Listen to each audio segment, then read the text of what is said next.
grill today from AmericanModified.com for the Ram, and we are going to show how to install it and see how it looks. So this here is how it looks. It does have a light here in the center. It's an easy hookup, just a negative and a positive on the back. It's a pretty decent feeling plastic. So the backside, it does look like it uses part of the original grill frame or something, because it looks like it snaps in and bolts in too. On my particular truck, I got the flares here that I'm gonna have to remove, because I'm gonna have to pop these off in order to get the center grill out. There is a way you can pull on these and without doing that, but I prefer to just take it off. So these things on the side have to come off. This plastic piece here with these pins, and then we're going to take this out of here,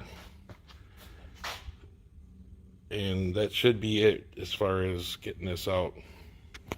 So one of these tools here is highly recommended for these pins. It's so much easier to get these out than trying to use anything else other than one of these.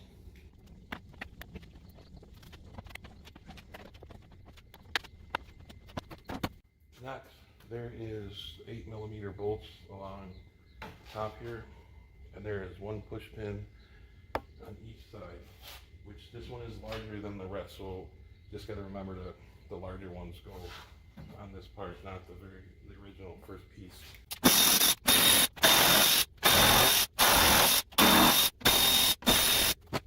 So now there is 4 10mm bolts. One here, here, here, and there. Probably of this whole job, this is probably maybe the most tedious part. You have to, well, I got to take this off, but that's not a big deal. That comes off in about not even a minute. But this lower piece, there's just 2 bolts there, and there's a few here. There's a push pin you got to get off right here, so you can pull this back, because there's a 10mm bolt that's holding it on in this corner.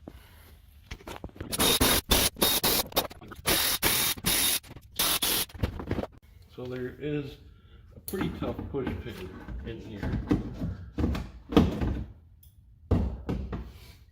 It's right up in this front corner. I got pretty much free enough that it should be able to be pulled out of the way. And kind of bend it up and set it by the tire. Now there is, I got one more.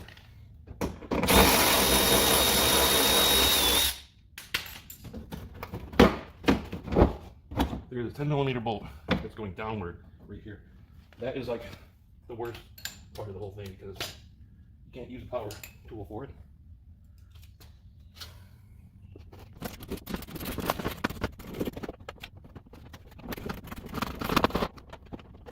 A little tab in here, I'll show you on another piece.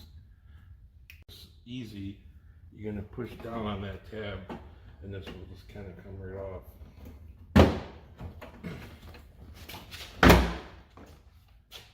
That's it.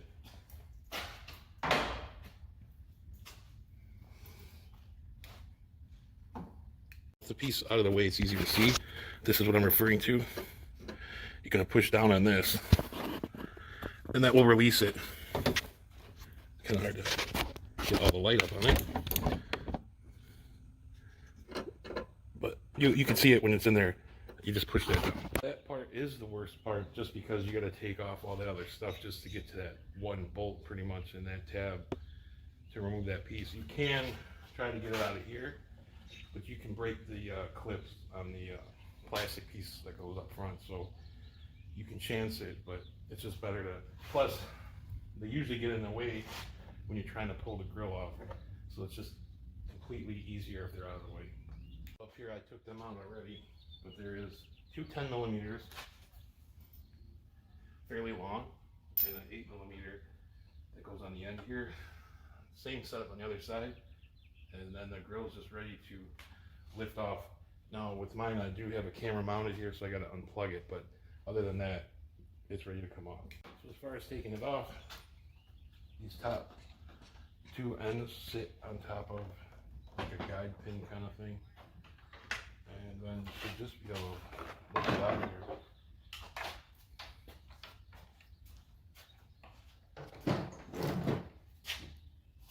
Here is these clips that go all the way around the outer edge.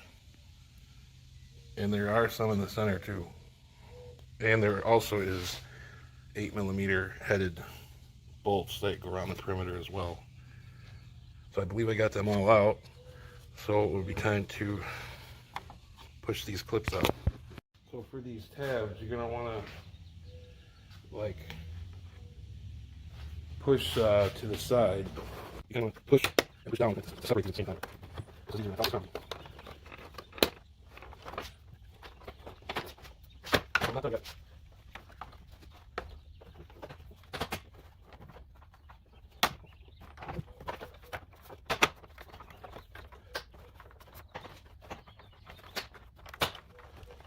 These are the locking tabs I'm talking about, so you're just gonna push them that way while you're spreading the grill away from the base.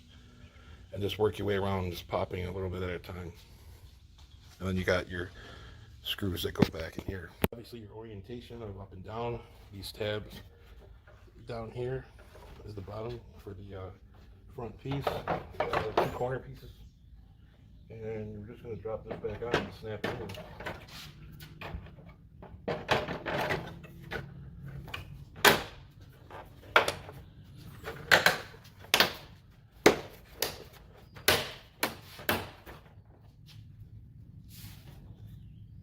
Looks like that's it, other than putting the screws back. And then it can go back on. We got the wires that are going to run to, I have that aux switches, so that'll be easy to do. And remount the camera somewhere on this one.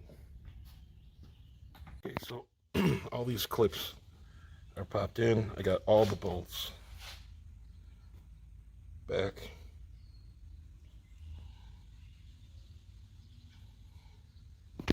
One thing I noticed right away is I flipped this light around. It's just two screws, but the wire was on the passenger side and all my hookups are on the driver's side. So I took the screws out and just flipped the light to the other side, or flipped it around so that the cord, the power wire, is on the driver's side. So this is what I'm talking about with having that piece off of there. It makes it a lot easier. Just get this up in there without fighting, going around stuff.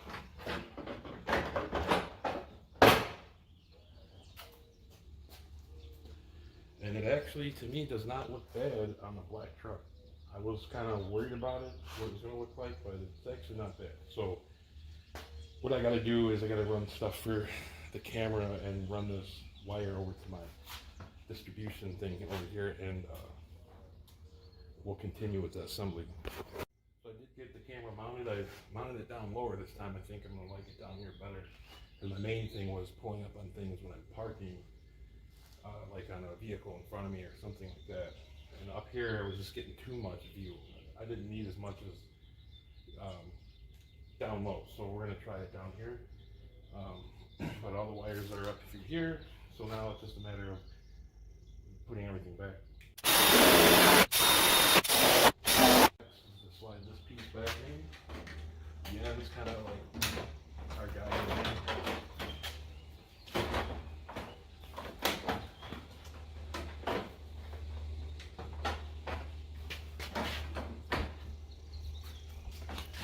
Now remember, this is the one that uses the larger push pins, because if you put the smaller ones in, they'll fit, and then later you realize that the bigger ones won't go. Reference. This is the smaller one. There's a whole bunch of them, and this is the, well, it's wider at the base.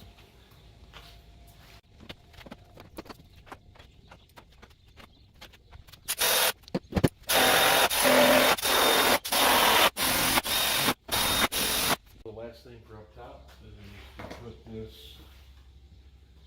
plastic piece back on. And the ends kind of go underneath.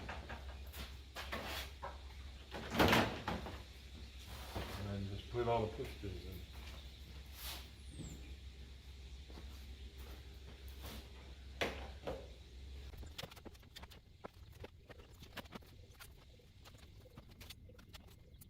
Like I was saying before, on the ends we have the short 8mm that goes here, and the two long 10mm go there.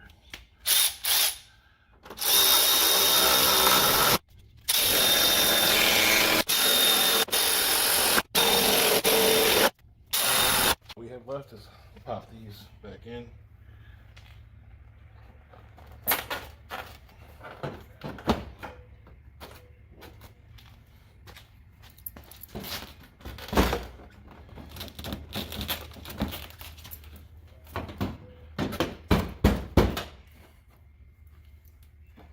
Kind of got to pop that top corner in pretty good. Now see, in the past I have broken that, so that's why I say take it off all the way.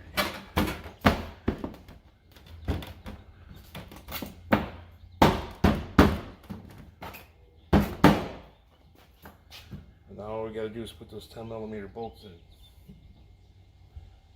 Okay, under here, I got it all back together, but you got those two screws there. You don't need to take them all the way out. You just back them out a little bit, and so that bigger the circles, they'll fit around the washers. There's 3 bolts here, and then this panel comes off. Now I have the fender flare, so it hides some of the bolts, but you got one here and here that you want to take out, and there's the push pin right there. I gotta pop that back in still, but you don't really need to take anything back here, and all of this is to your discretion.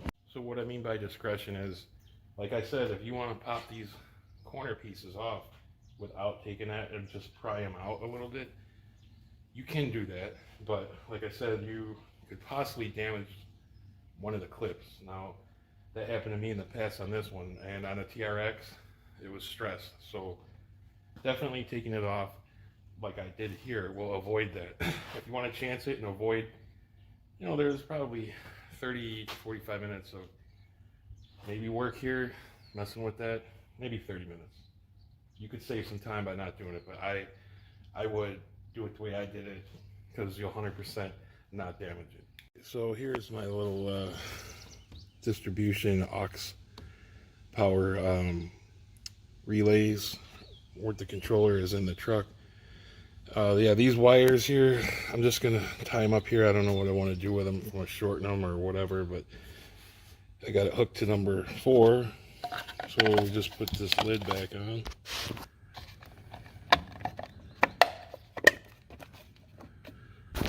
And then I grounded it here. There's a bunch of ground studs along the wall here. All right, so we'll turn it to run.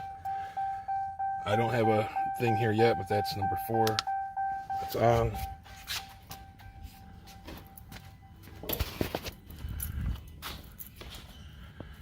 And there you have it.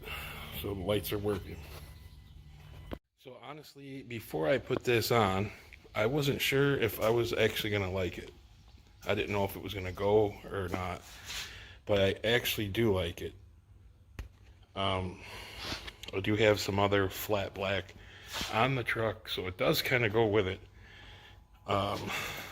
So no, I'm actually liking it. I didn't know if I was gonna like taking the Ram emblem off or whatever, but at least on a black truck, I think it looks pretty decent. Now, at first I was gonna say that maybe I would want it body color.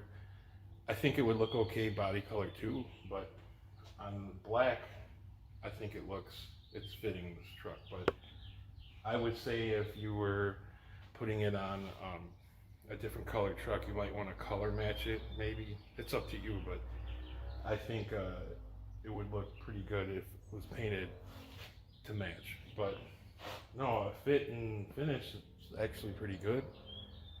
The lighting, we'll find out at night, because I have no idea how bright these are going to be. I don't expect them to be too bright. They are LEDs, but I'm not expecting a whole lot out of it. But because especially with these headlights, they're so strong, they kind of overpower everything. So we'll see on that part. Also for me, with mounting the camera down lower, I'm expecting to have a better view of what I was actually wanting it for. Like I said, mounted up high, I was getting way more than I wanted to see, and not enough of what I actually did want to see. So this is from AmericanModified.com. I am going to post a link so you can purchase it if you'd like on the notes down below. And please like and subscribe, and we'll catch you on the next one.